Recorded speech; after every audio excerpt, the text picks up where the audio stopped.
Hello and welcome to the Flagstaff County podcast. I'm your host, Cary Castagna, Communications Coordinator for Flagstaff County. We have a very special guest today. Joining me is Killam RCMP Sergeant Andy Wetzstein. And I think I said that right. Absolutely, you did. You nailed it right on the head there. Perfect. Oh, welcome, Sergeant. Can I call you Sarge or Sergeant Andy? Or? Whatever's comfortable. Sarge works for me. That's fantastic. Yeah, that's great.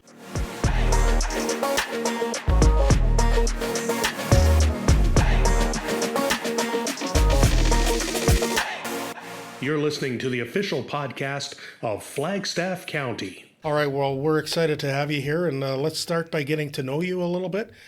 First off, can you share some of your background and what led you to this role right here in Flagstaff County? Awesome. Well, thank you very much for having me, first of all. I appreciate it. I'm happy to be here, and part of my plan going forward with the detachment here is obviously to open up some lines of communication with the county and the public, so this is one perfect way to do it. So thank you very much for having me. As far as my background goes, been with the RCMP for 16 and a half years now, and all of that service has been in Alberta. In speaking to what led me here specifically, it was a promotion opportunity for my previous post when I worked in Canmore, Alberta. Okay. The job posting became available, and my wife and I are actually from the Edmonton area. Oh, okay. So it was a chance for us to get a little closer to home. Not by much, but significantly more from southern Alberta. It's a couple hours. 100%, yeah, it helps save us. So that's what happened. I applied for the job and went through a bit of an interview process and a selection process, and ended up landing the role. All right. So what inspired you to join the RCMP in the first place and pursue a career in law enforcement? Yeah, for me, I think my formative years, so I graduated high school, I'm going to date myself here for everyone listening, but I graduated high school in 2000 and hummed and hawed about what I wanted to do in university. Ended up going into a criminal justice program through Athabasca University. And while I was there, my sister, actually, who's a bit older than I am, but she was, in fact, joining the RCMP and was posted to Grand Prairie, Alberta.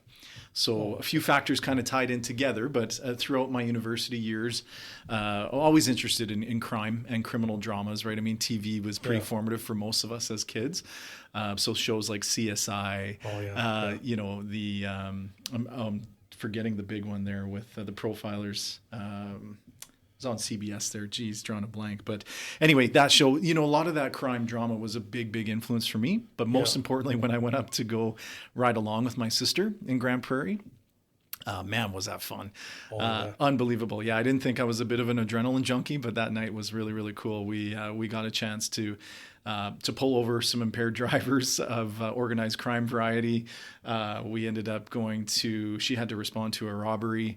And we had a bar fight, and it was just Grand Prairie's famous, especially when the rigs are going and all the industry for the area is hustling and bustling. Yeah. For them, they get quite a transient population up there. So she used to joke about it with me that it always used to be just chaos on the weekends. So I had a chance to experience that, I guess, and get a taste of it, I guess, or get hooked. So I was going to say that night. Oh, you must have got hooked. 100%. You're sitting in the front seat, and this was back when ride-alongs and the auxiliary program and things like that with the RCMP were not. I'm not going to say relaxed, but there definitely was a more come and experience kind of attitude towards it, because the recruitment drive was still happening back then as it is now. But that was definitely a really good chance to see firsthand. And I'm glad she was posted to a big municipal detachment like that, where there was action happening every, 7-8 minutes. You're getting there's calls for service, I should say, for the public, every 7 or 8 minutes. And it was lots of fun. So that would probably be the biggest driver. In graduating university, it was I had actually had intentions of kind of going the law route as well, but after experiencing that night, I kind of made my decision and said, let's give it a run. So let's see what happens. Cool. Yeah. So I imagine I mean I see you as a people person, but what do you enjoy most about being an RCMP officer? Yeah, you know what, it's a challenging career for sure. Myself with my experience, and I guess we'll get into that a little bit down the road here. But I've had a chance to be on, I think, both sides of the fence for the RCMP. I've had a chance to be that first responder. I've had a chance to be a supervisor on the road. I've had a chance to be a recruiter. So all the pressure off without calls for service and things like that, responding to calls for service, I should say. On the recruitment side, it was pushing a lot of the positives that we have for the organization. So I got to see, I think, a little bit of everything. But for me, taking those wins that we get that seem to come few and far between, and actually getting, a solution or a crime solved for a victim, I think is still probably one of the rarest things for myself where, you put it on such a high pedestal that we were trying to get them justice as much as we can in Canada, despite all the hurdles and obstacles within the criminal justice system. When you get the wins, you really need to celebrate them.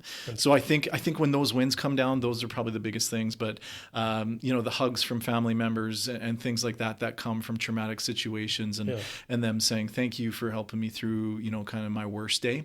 I think there's few of us in Canada when you take that call to serve that really put that passion or that empathy to such a high pedestal. And I think it's very important that we're able to do that. And that for me, I think would be the big thing. So the thanks we get from the public, I guess, is to round it out, and getting those victories that we can on a basis sometimes seems seldom, but when you do get them, it just makes them all the more valuable. You're having a big impact on people's lives. 100%. Often I tell our guys, and we tend to forget it, especially because we're such a junior detachment, both here in my previous service as well in other detachments, is you have to remember when the public is calling, its chances are it's not going to be a very good day, right? It's not a very good situation. Day of their lives, it can be, for sure. For the most serious stuff, absolutely. But for somebody dealing with a noise complaint, and she's in her 80s,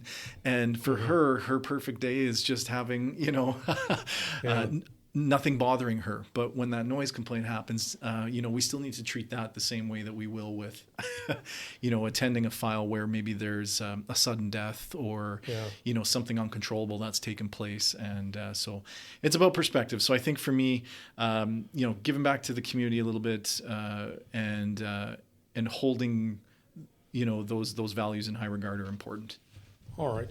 So as the new sergeant in Killam, what are your top priorities for the detachment? Yeah, geez, coming in brand new to the area, believe it or not, my family lineage is actually just southeast of us here. My whole family's from the Provost and Macklin area. Oh, okay. We're a few generations removed from the kind of the comfort of being in rural Alberta. I myself have never lived in rural Alberta, but my parents and so on and so forth, cousins and uncles and aunts. So I do have kind of an idea of what rural life brings to folks, just anecdotally and through my experience.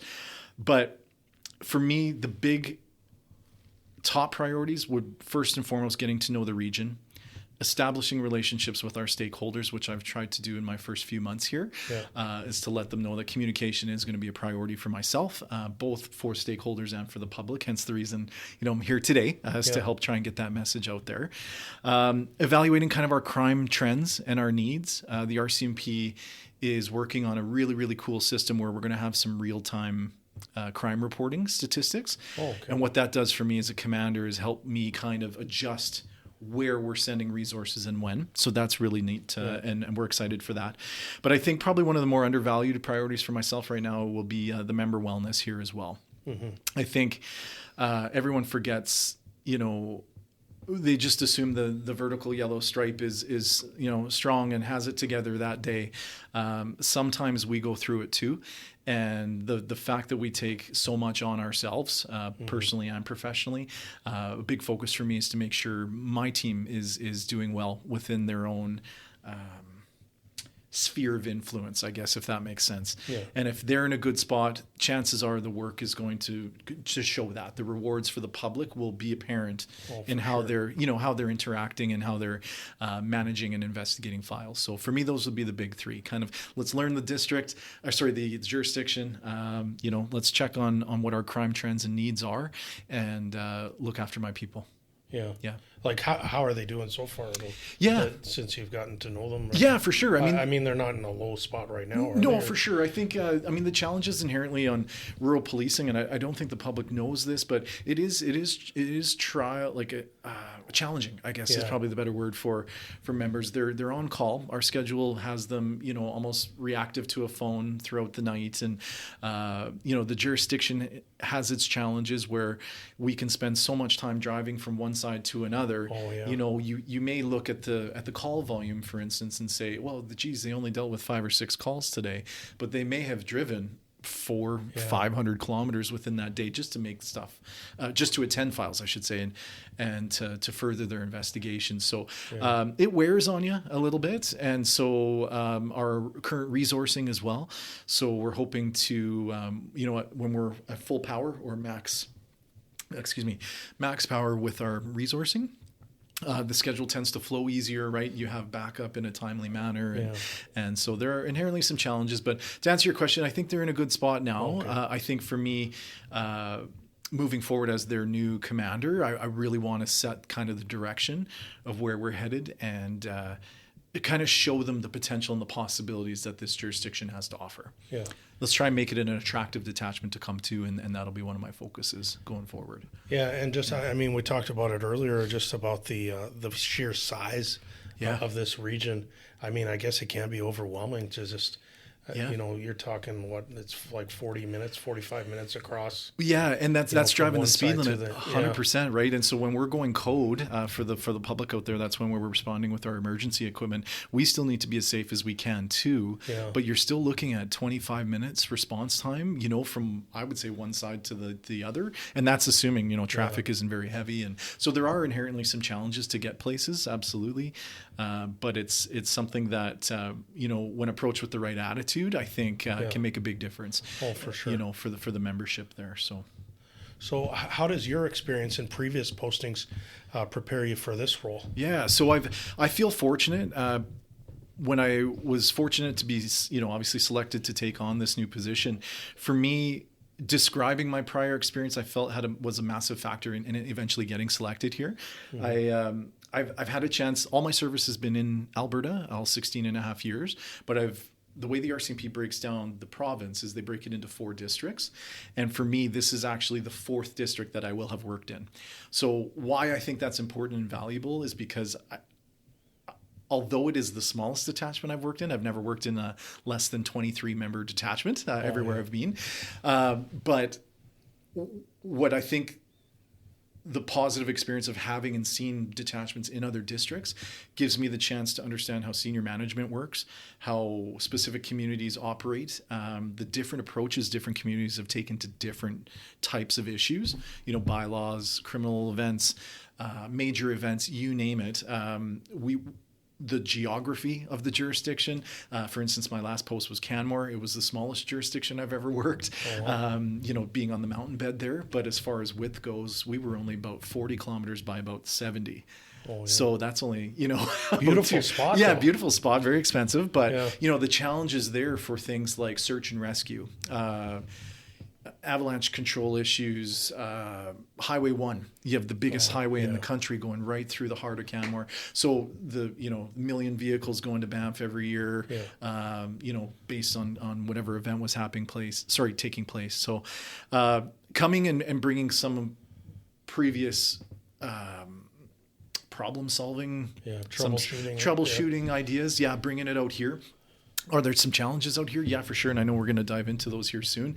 But I think having that experience will give me at least that, I want to say like an obtuse is the wrong word, but like an open-angled approach, an open-minded approach to, hey, let's try this. Let's see if this works, right? I'm a big fan of experimenting and then measuring and seeing how it worked and how, if it didn't, if it failed, what can we do differently and how can we make it better? And I'm sure every place has their own issues. I mean, different places, just different issues. And 100%. So I know rural Alberta right now is really getting, slammed. It's not just our jurisdiction here. It's all across the province. Yeah. It's an issue that I think, the government has taken notice of, the RCMP, of course.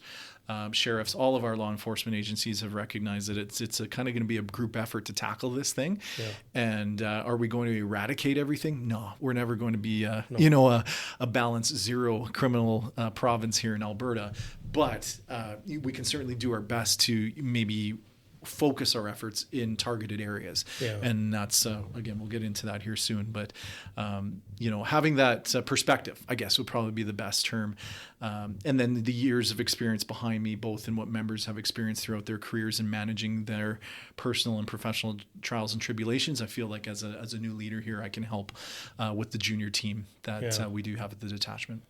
All right. So we did talk about some of the challenges. Do you foresee any other unique challenges in serving a rural area like Flagstaff County? I think honestly, jurisdictional size, we talked about that. Yeah. almost 90 kilometers by 90 kilometers. It's a big region. The population density is also an issue I'm not really familiar with, to be honest. So having, right from our western side there, Daysland, all the way to Amisk on our eastern side, and then south all the way to Alliance, having a bunch of towns and villages strewn throughout a jurisdiction is one of the firsts for myself. Yeah. I had a bit of experience with that in Fort Saskatchewan with Bruderheim, Lamont, and Chipman, and that whole little rural bed there. But we just had to continue and work at it. I know what I have noticed down here is most folks tend to be very well mannered and strong valued, which I really appreciate. It's a bit of a change of pace for me, to be honest, which is kind of nice, especially as a police officer, seeing folks that are actually kind of appreciative, frustrated, but appreciative of efforts and not afraid to communicate some concerns. So salt of the earth kind of stuff, which is great. That's good to hear. Yeah, absolutely. And then so inherently, figuring out when and where to put resources, it'll be like whack-a-mole a little bit in where we're trying to hammer down on certain things. But the towns, the stakeholders, everybody I've run into has been extremely welcoming, and I'm very thankful for that. And in doing so, helping to build this communication bridge between each of the communities and the municipalities, I'm hoping to learn exactly what we can possibly do for them. So I may not be able to throw a ton of resources, in that very moment, but just at least learning and creating that awareness so I can pass that along to my team. We can make every effort to try and mitigate, whatever we can, however we can, right? So. All right. Yeah. Now I want to get into community engagement a little bit. Sure. So what strategies do you have for building trust and relationships within the community? Yeah. So first off, I don't want to say being an open book, but, from my first 4 months here, I made it a priority to get out and sit and visit with each of the town and village councils. So for me, establishing kind of that rapport with the stakeholders, first and foremost, the people that we work with professionally on a daily basis, getting them engaged and recognizing that their concerns just won't fall on deaf ears, that, at least it will be heard. And I talked about creating that awareness. So that's a big priority for me in having worked on that. But as far as, the rest of the community goes, I think just continuing to encourage my team, myself, to get involved within community events. We just had a pretty fun little Christmas card event for kids. And I guess we'll get down to that question here in a bit. But my hopes are with them to encourage as much participation as we can. Yeah. Being a part of the community is important. Showing and building that trust and rapport with the folks that we're serving, I think will give a tenfold impact for us when it comes time to, require things that we may need investigatively speaking. So if we need, statements or information or, from our neighborhood inquiries, folks may be a little more comfortable coming forward to people that they respect and at least understand, as opposed to, perhaps a wall that may have been, erected between the community and the police in prior years. So trying to do what we can to stay informed ourselves, but then also doing the same to keep the public informed so that they're well aware of what's happening. But that would probably be the big two. Obviously, a citizen advisory committee too. I want to resurrect that committee as well. So where representative stakeholders will attend and be a part of this committee, and they can bring some of their focuses to the meeting, and we can have a kind of an open discussion about how we can problem solve and see if we can work to find some solutions. All right. So that kind of leads into my next question then. How do you plan to involve the community in addressing local safety concerns? Yeah, so there's a whole bunch of ways that folks can do that. From a reporting perspective, I often hear when I'm reporting on my monthly statistics with the councils, I'm very kind of clear in my messaging that these are reported statistics. Yeah. So I think right now in this jurisdiction, Provost jurisdiction, Viking, Coronation Consort, kind of the whole Eastern Belt south of us, Hannah, you name it, the list goes on and on. I think that some perception is a little different than reality right now, at least from a statistical standpoint. And that's all that I have. The perception via social media and things, tend to, as we know through Twitter, X, and all the platforms can go in a bit of a runaway train.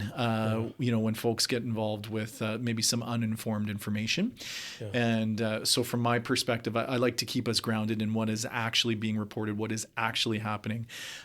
Is conjecture and anecdotes are they out there for certain things and certain people? Absolutely, but for us, if we don't know about it, or we don't hear about it, we don't know about it. So there's not much that we'll be able to do in by way of addressing that. But my goal, I guess, is to technically, in answering and circling back to the question, we plan on having the Citizen Advisory Committee up and running hopefully in the new year again, where we'll start to meet on a regular basis. We'll take concerns there. And I would always encourage folks, specifically if they see something out of the ordinary, go ahead and report it. Yeah, because they're the eyes and ears, exactly, right? Yeah. We just talked about the size of the jurisdiction. Exactly. You know what? Even, should I call that suspicious vehicle in at 2:30 in the morning? They won't get here for another 40 minutes, blah, blah, blah.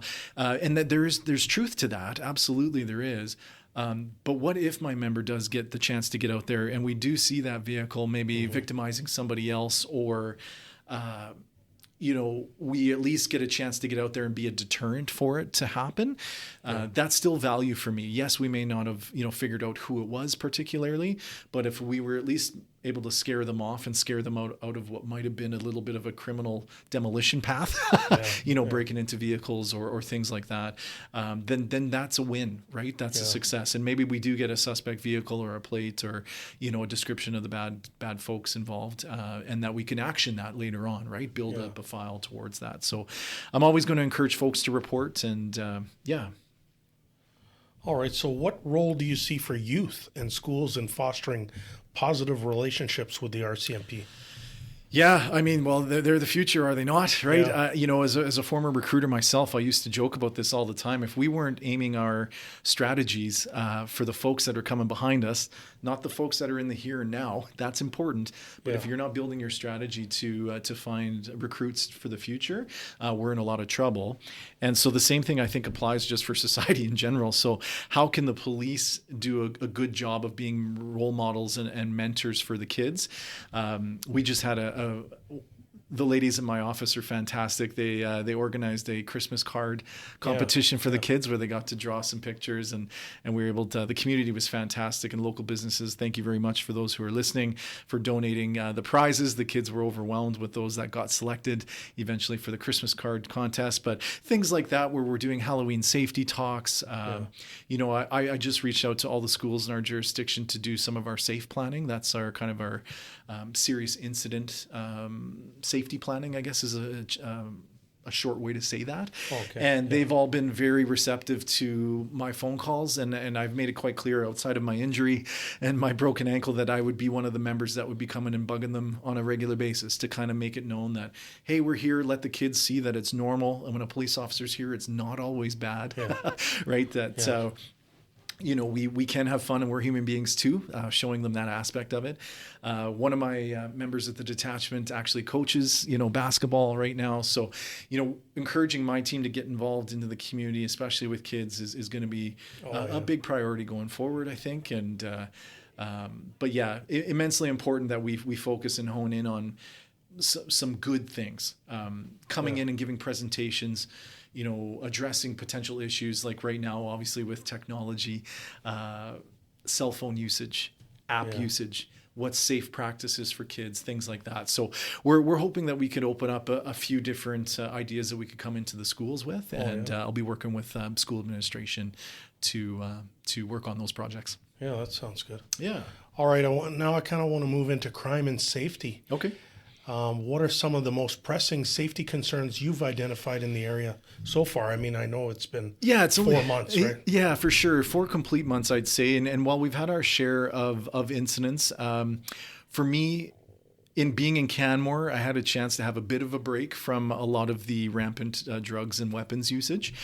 Coming up here, and I'm not going to scare the public here, but just to let them know that there are folks with bad intentions. They're everywhere, and I just think whether or not we have an awareness of their presence makes all the difference.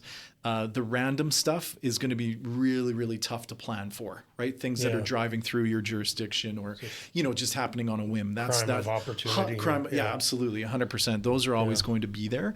But as far as addressing the safety concerns, from what I've learned, we've got a significant amount of population here, obviously, that love their firearms. Yeah. So for me, the public service announcement will be continue doing what you're doing as a good gun owner, right? Store them properly, practice safe tactics, all the things. From a perspective of how are bad guys getting their hands on them, same as they always have, breaking and entering into properties that perhaps aren't as secure as they could be. We have a lot of, I mentioned it earlier, well-mannered, strong, valued folks out here that have a high level of trust, from their upbringing, I have no doubt, where you can kind of rely upon your neighbor and perhaps not locking your door is a priority. Unfortunately, the world we live in has the folks in the subculture, in the underground, that prey on those potential opportunities. So the easier we make it for them, inherently are we putting our citizens at risk by not doing our diligence to lock our doors and store things properly? I would argue technically yes. But that's a police officer telling you, knowing that these folks are out there in a predatory environment looking for easy wins. I call them easy wins, right? My vehicle's unlocked, my keys are on the dash, well, exactly. I'm sorry, your truck is probably going to get legs. We see it every day, not just in our jurisdiction, but all over the province, right? Stolen vehicles are a big priority across the nation right now, hence the reason the federal government's looking to change some legislation. So, just taking away the opportunity, we want to trust and believe that folks are inherently good, but when somebody's under the influence of substances or you name it, they've got a very focused goal of acquiring what they need, whether it's to keep the habit going or to get things rocking and rolling. They're going to go through anything to do that. So as far as addressing concerns, what I've heard from my members, we have a few folks within our jurisdiction that we call them in the RCMP prolific or habitual offenders.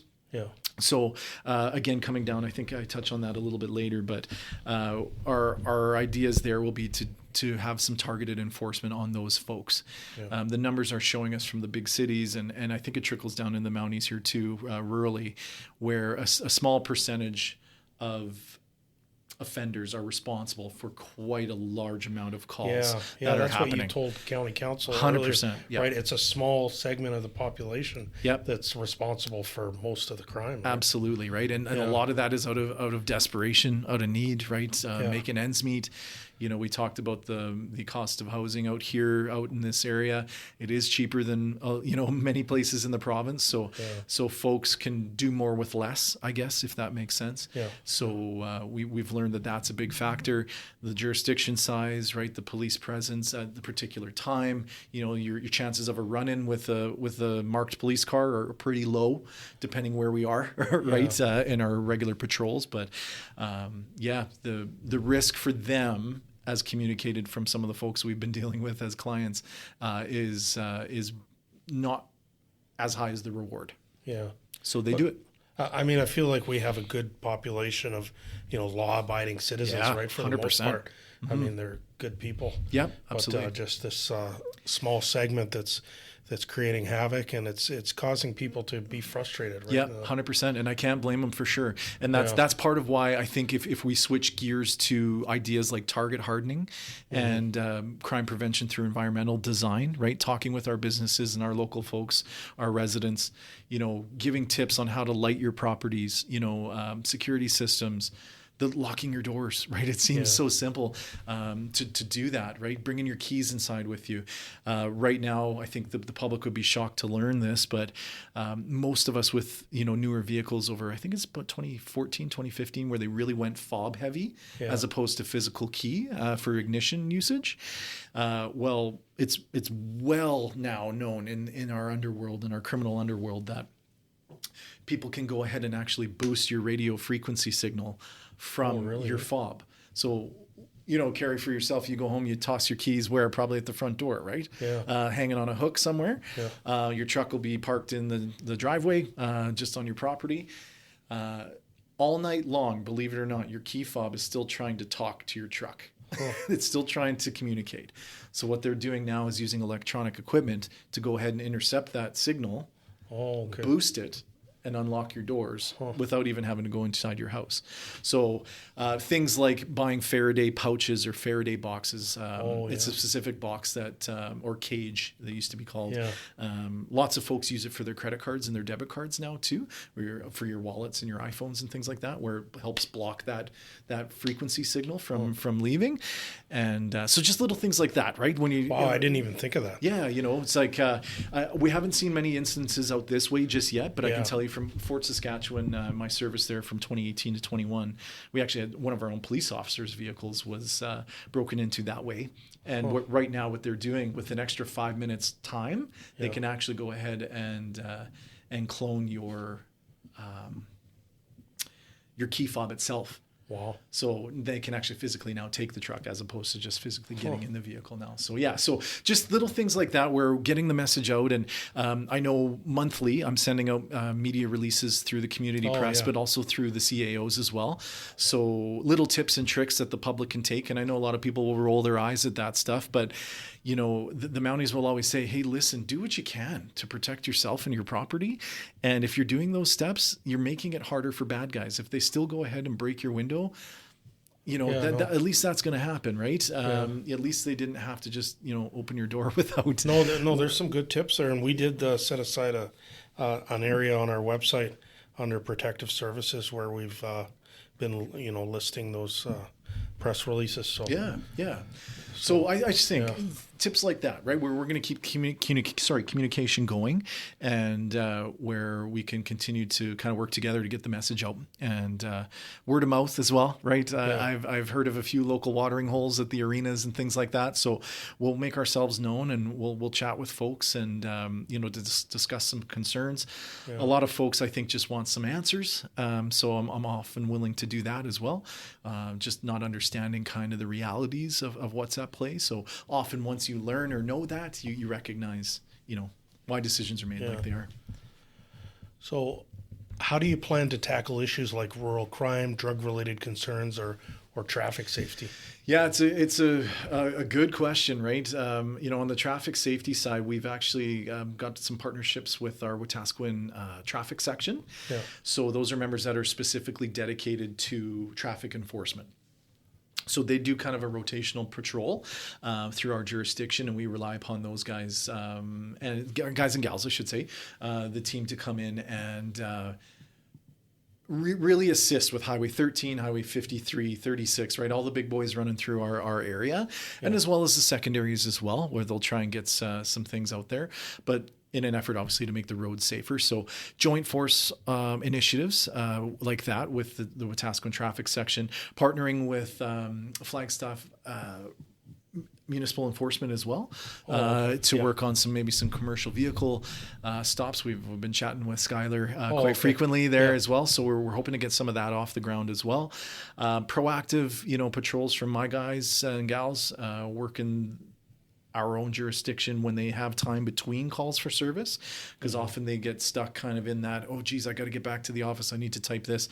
I think the public doesn't recognize how much computer time is required by police officers. So you may see us for 15 minutes, but there's a good 75 minutes of paperwork behind that sort of thing that we need to get on. So as far as the drug related concerns, people around town have kind of made it known to myself already that they know of a few folks, let's just put it that way, a few clients that tend to be a bit problematic with their substance abuse. But more importantly, if we have any sort of I'm going to say drug dealing happening, there are a couple things you can do. You can call Crime Stoppers and report it that way. Yeah. You can call the detachment directly and report it that way. But there's one big thing that I'd like the public to know is it's called the SCAN program that's offered through the sheriffs, the Alberta sheriffs. Yeah. And so what SCAN stands for is Safer Communities and Neighborhoods. And so what this team does is you report what you think is a problematic concern. Traffic coming and going at all night, all hours sort of thing. Duffel bags leaving, whatever it is that's being observed. Particular residence. Unsightly premise, right? Noise issues, all these concerns, right? Nice vehicles coming and going, right? Yeah. It's stopping for short periods of time, right? Indicators of drug trafficking, basically. You can report to the SCAN team, and it's anonymous as well. And what they'll do is they'll send out a covert team to come and have a look and investigate for us. So it's an assisted assistance from the sheriffs for us, which we find invaluable, because obviously with our schedule and our resourcing opportunities, to have a team that won't be responding to radio calls and get interrupted while they're investigating is a big value as well.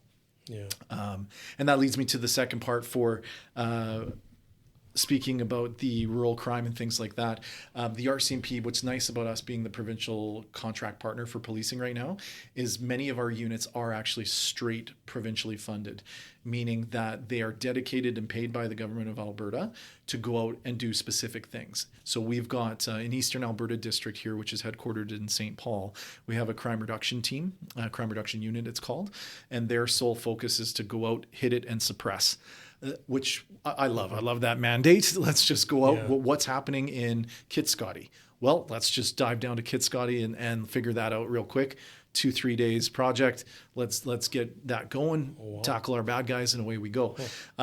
Same thing that they can do all throughout the district, which is fantastic. But you can imagine in a district of 27 different detachments, there are competing priorities all over the place. Yeah. So getting that team can be, having them is fantastic, but they have a lot on the go because they're always, I talked about whack-a-mole earlier. Yeah. That's what it feels like for those guys too, because they're going out to each of these communities and doing what they can to suppress crime when they can. Yeah. We have a general investigative section in Ede as well. I should say Eastern Alberta District. So there are some units and roving traffic as well. I talked about that earlier. All these sections together, on top of what the detachment could do from a general duty and patrol perspective, are some of those things that we'll use and build, I guess, or pool the resources is probably a better way to say it, where we can attack and deadhead some of these issues if we can. Yeah. Mm-hmm. All right. And with the increasing use of technology in crime, and we kind of hit on that a little bit earlier, but sure. How is the RCMP adapting to address these challenges? Because the criminals are getting smarter with the technology. They sure are, and brazen too, I would say, right? I think specifically to our copper wire theft stuff that's happening. But from a technology standpoint, obviously, we're going to date ourselves here a little bit talking about some apps and programs that are out there, but I spoke to you about high school and how pre-university years and throughout my university years, watching TV was kind of my big influence. Well, kids now have in the palm of their hand a computer, 10 times more powerful than I had, working on projects in high school. They can basically go down a path of positive technology experiences, neutral or negative, I would say, in my opinion. And from the RCMP's perspective, the education and awareness for the kids is first and foremost from the youth perspective. We talked about that a bit earlier. But how we respond to crime is evolving as we speak. We just were alerted to a new iPhone update, and there's some information floating around there. Androids of various devices, right, are constantly upgrading their software. So things like that for cell phones and laptops and as that technology continues to evolve, it seems at like an exponential pace. I feel like government and law enforcement specifically are doing their best to keep pace. But the developers, I feel like, are pacing the field beyond recognition. So, the RCMP as a federal police force will always have resources at their disposal. Whether or not that trickles down to, Killam detachment here in rural Alberta if a particular investigation takes us down that path, we'll always have access to it. The timeliness of it and the availability of the potential instrument that could give us a massive assist for the investigation might take a bit of time. But it's it's one of those things where if you're trying to stay on that forefront of what's happening. I spoke to you about the RFI boosters for your key fobs in your trucks. Yeah. Well, that was happening 10 years ago.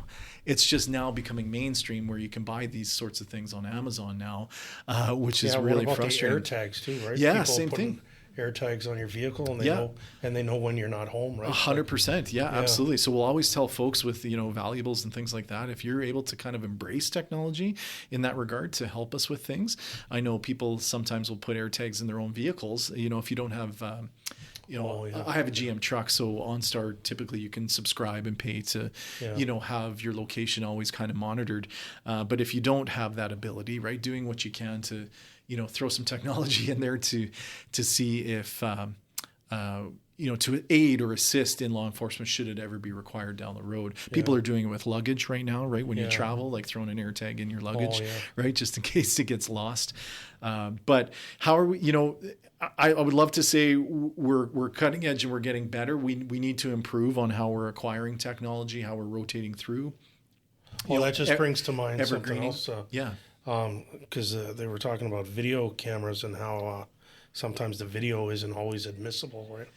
Yeah, I mean, we're in some legal gray area in some of those things right now, and I know when we talk about body worns coming up here in a couple of minutes here, we still have some questions too internally. So, from a public perspective, I'll do what I can to deliver some info. But even with our police vehicles have had video cameras now for over a decade, and some of the audio devices were working, sometimes they don't. So we're looking for a little more consistency in that regard. But from a service standpoint, just even north of Lougheed, in the Lougheed area, your cell phones and even our radios, our digital radios don't seem to work very well.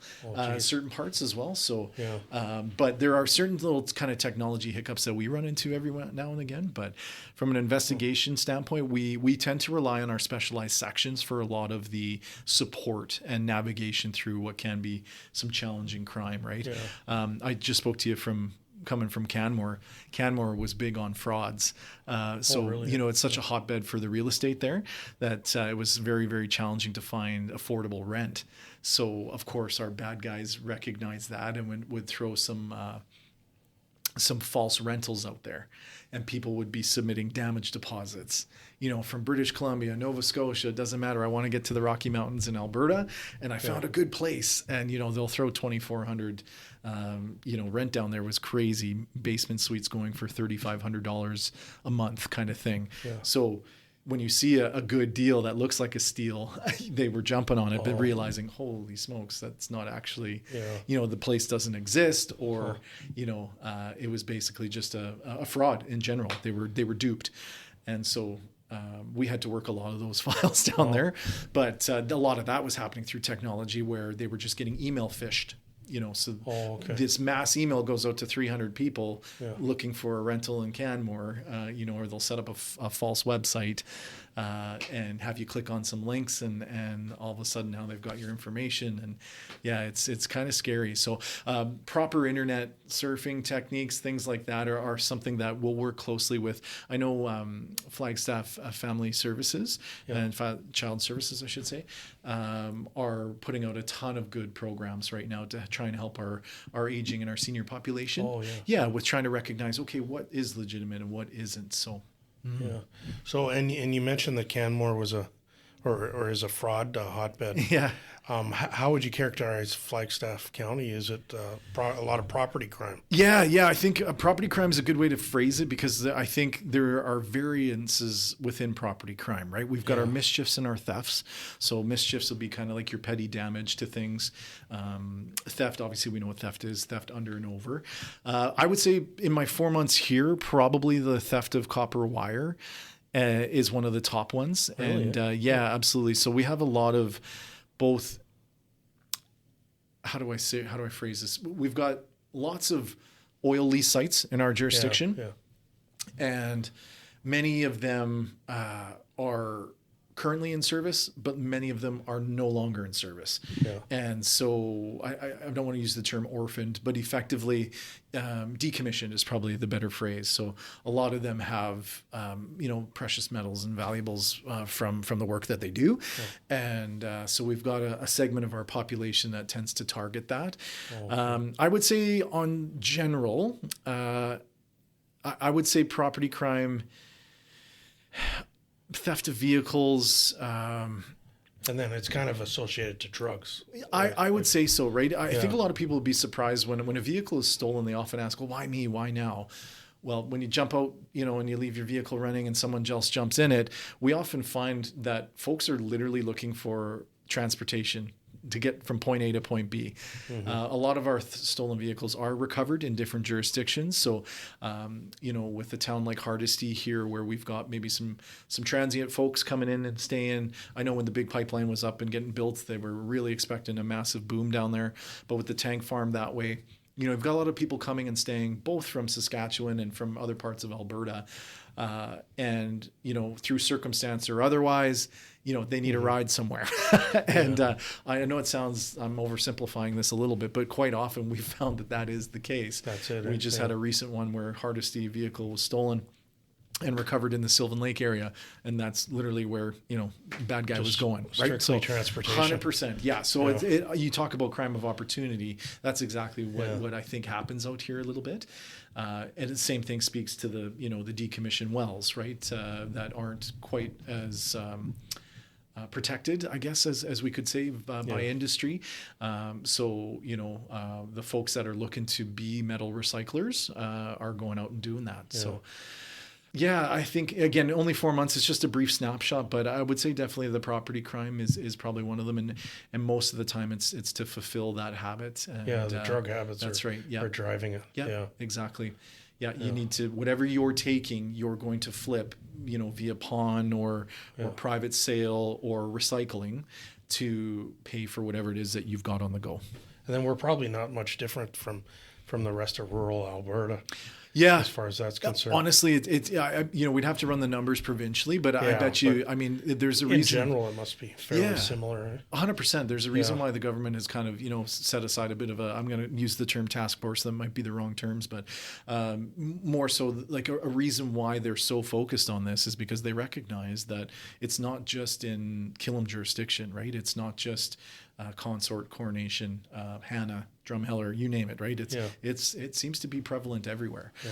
So it's about let's try and get on the strategies of focusing on our prolifics and the known folks, and let's get after that.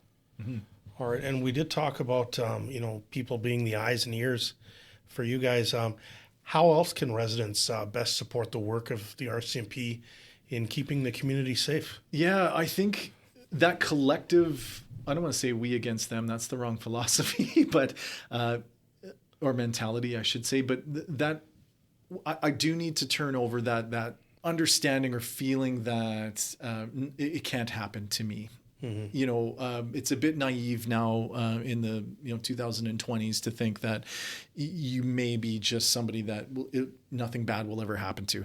I've had my personal truck broken into a few times in Sherwood Park, believe it or not. That's without anybody really knowing, as a police officer there. So we're not immune to it either. Yeah. It does just happen. Stuff happens. 100%. Yeah. And and that's why I think when you ask the question about how can they best support the work, I think for us, if we don't hear about it, we don't know about it. I circle back to what I said earlier, where I often feel, and my members have told me this, that if folks aren't calling in, they'll think something's up. Right? What am I not doing correctly? Because there is activity that happens every night, right? Weather and things can change that. But there are certain folks, both as we're learning from major municipalities that are coming to rural Alberta to do some property crime damage, that happens. And then they flock back to the Edmonton and Calgary Red Deer pawn shops and recyclers. That happens all the time. Yeah. But our local folks too know, if something seems odd and, the hairs on the back of your neck are standing up a little bit, that would be a good time to just, throw it out there and call just in case. Again, you may not get we may not successfully figure out what exactly took place, but at least the fact that a police officer was able to get out there and be a deterrent in your community for, whatever, 10, 15, 20 minutes, looking for, a suspicious person or vehicle, or even just the timeliness response to a break and enter and things like that can all be very important, as we know that, bad guys, unless they have transportation, might be still in the area, after a certain thing has happened. So just the onboarding and the ability for them to call and report things as they see them. And then secondarily, I'm going to work with my membership to spend the extra time with folks and explain things a little better, because I think sometimes the frustration comes from not understanding how the process works.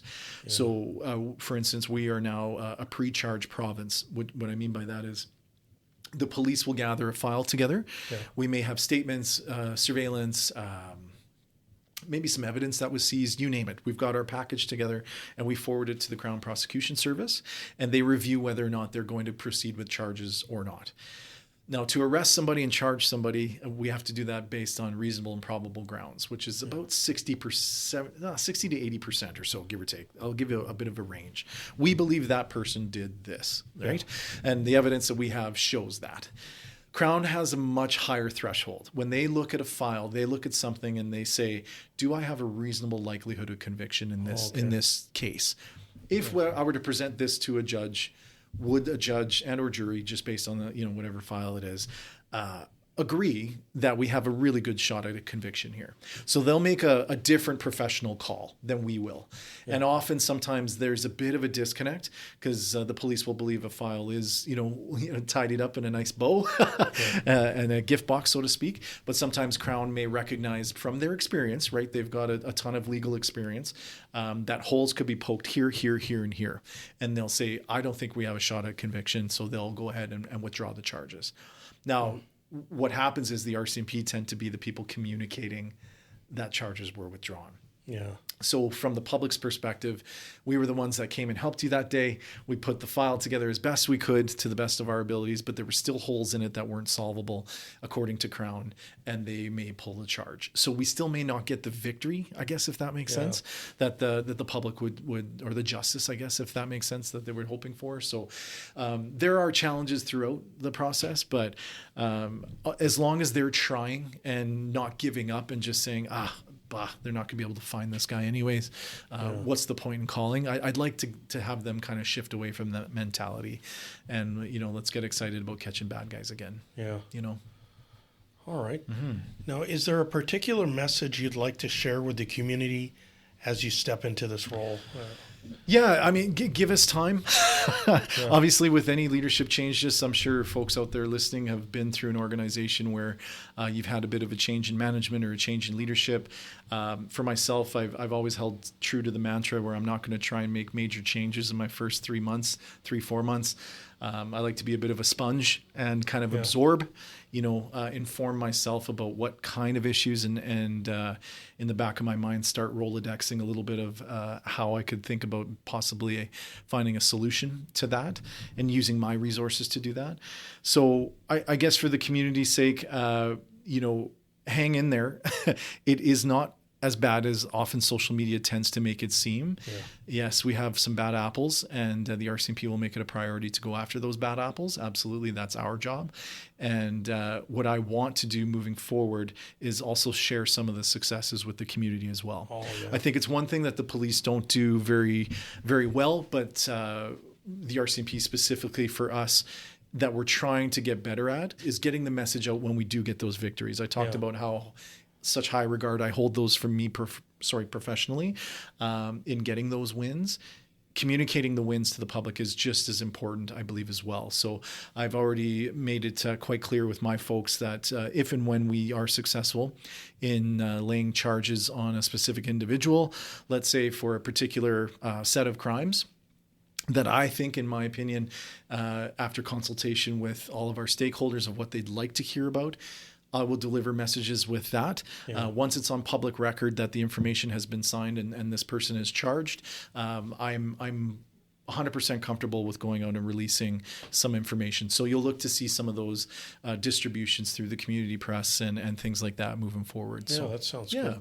And I mean, frustration is pretty high that it's probably worth reiterating that I know there's some residents that think they'd rather take the law into their own hands, right? And obviously that's not that's not recommended. No, 100%. I mean, professionally speaking, absolutely not. We see it quite frequently where folks will say, "Oh, I'm following this particular individual. He just took my friend's truck." And our operators in Edmonton and Red Deer, people don't realize our communications teams that are taking your 911s are actually centralized in Edmonton and Red Deer. Red Deer does the south and Edmonton does north.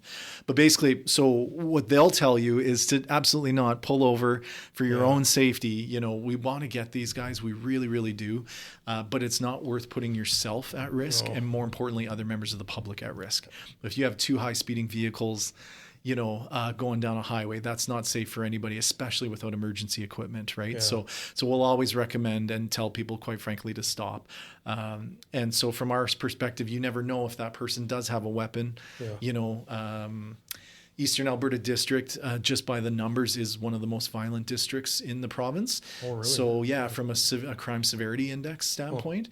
So most of the rough stuff is happening north of Highway 16. But that doesn't mean that those folks aren't traveling. And that one particular person who may or may not be having a bad day, as a bad guy even, right?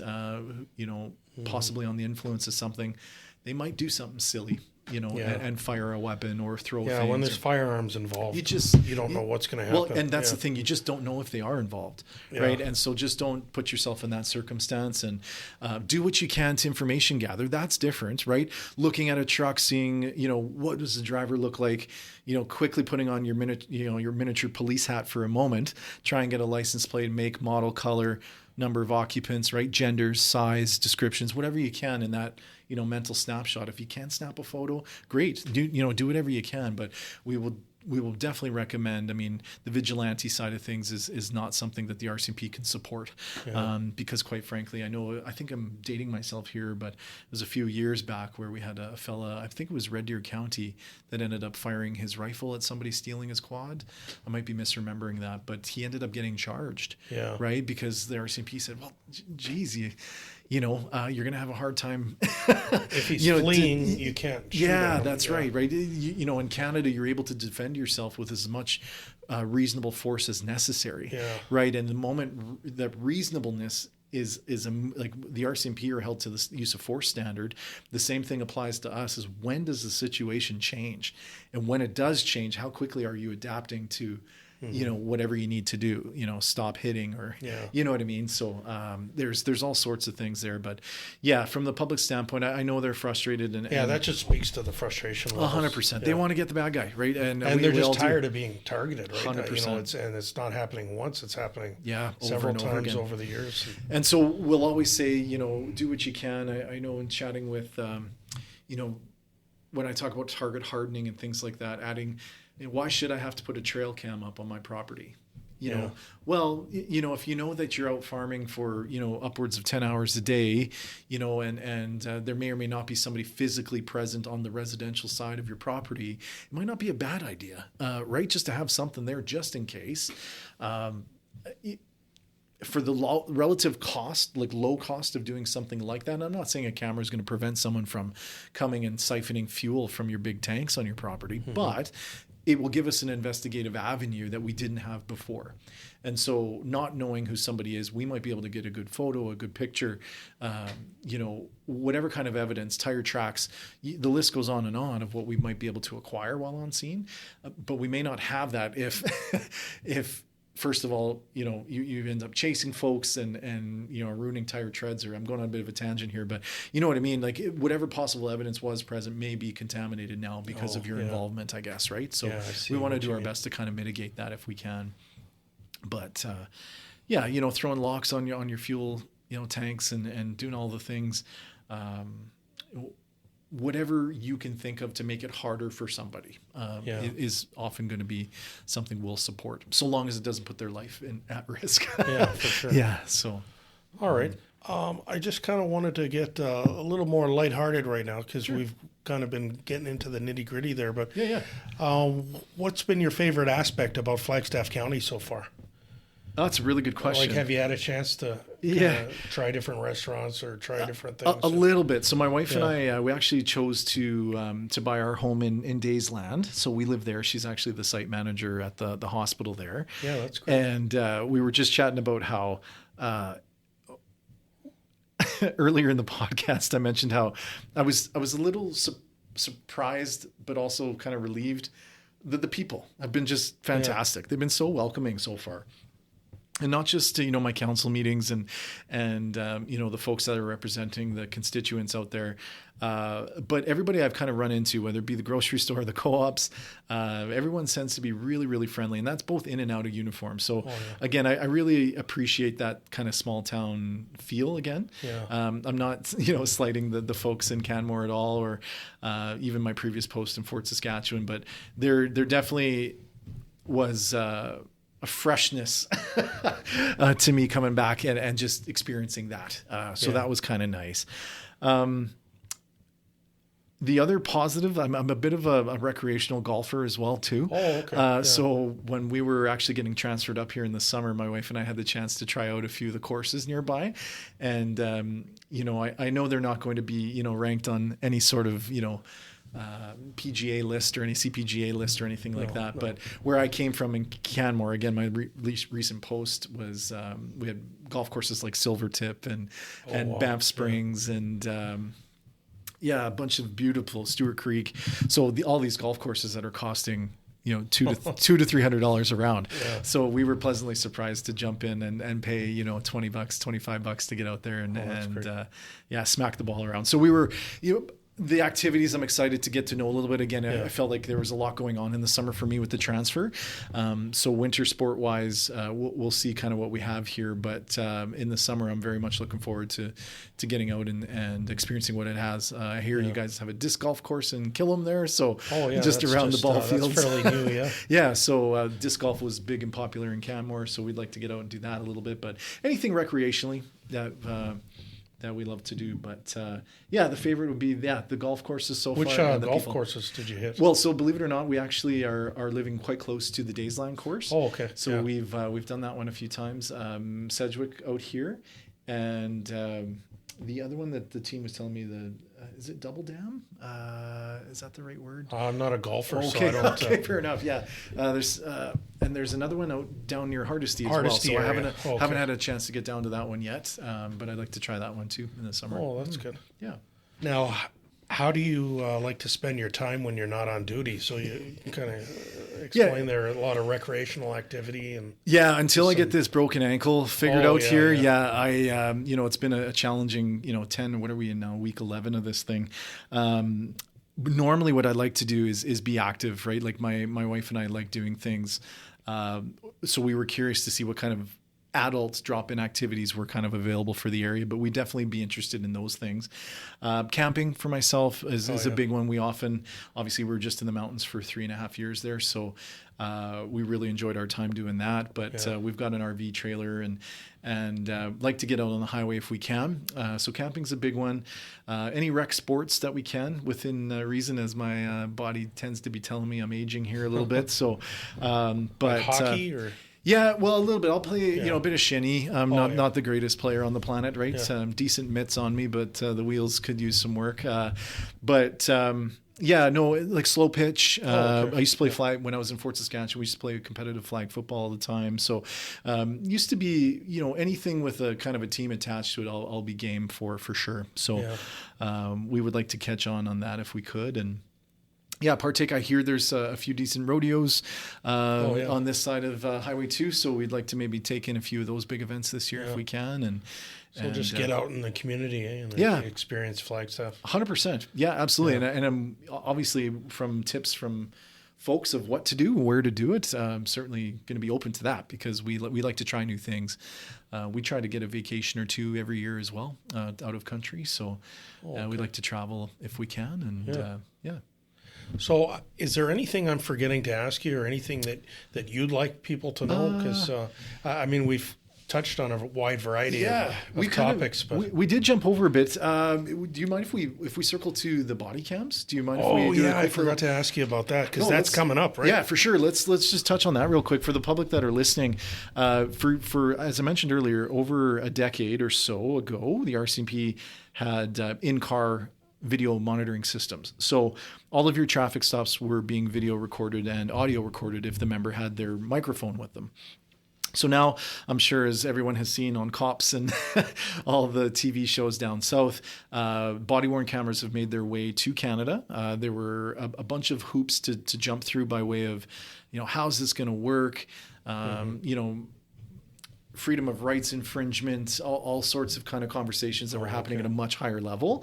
But for the RCMP, they've decided to finally get a provider that was suitable to their needs and what the force was requiring of the provider. So basically, long story short, within the next 12 months, every single detachment within Alberta will have their members equipped with these body-worn cameras. And as we continue to roll them out, my understanding is roughly 11 to 12 detachments are getting a rollout each month. So I don't know when Killam's rollout is going to be. I haven't been alerted to that as of yet, but we are doing a bit of a public awareness campaign. If and when the time does come, you'll see probably some heavy presence on social media and other platforms that I'll notify, obviously, with our stakeholder government representatives and such, that will be advising of when Killam will go live with the body-worn cameras. Oh, okay. Yeah. And so why that's important, I think, for the public to know is we're excited about both the accountability and I guess professional responsibility for the members responding to your files. Will obviously, not that they weren't beforehand, but that professional decorum will now be, 100% recorded almost in every interaction. And for the public's sake, recognizing that will be the case may also have an impact on their behavior as well. Mm-hmm.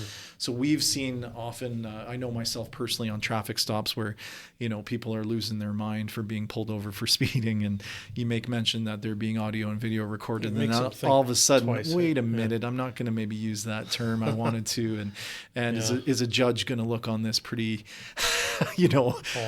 favorably in your direction when you're acting, like an immature adult sort of thing, right? So we understand emotions, and especially we talked about how when people are calling the police, typically they're doing it on some of their worst days.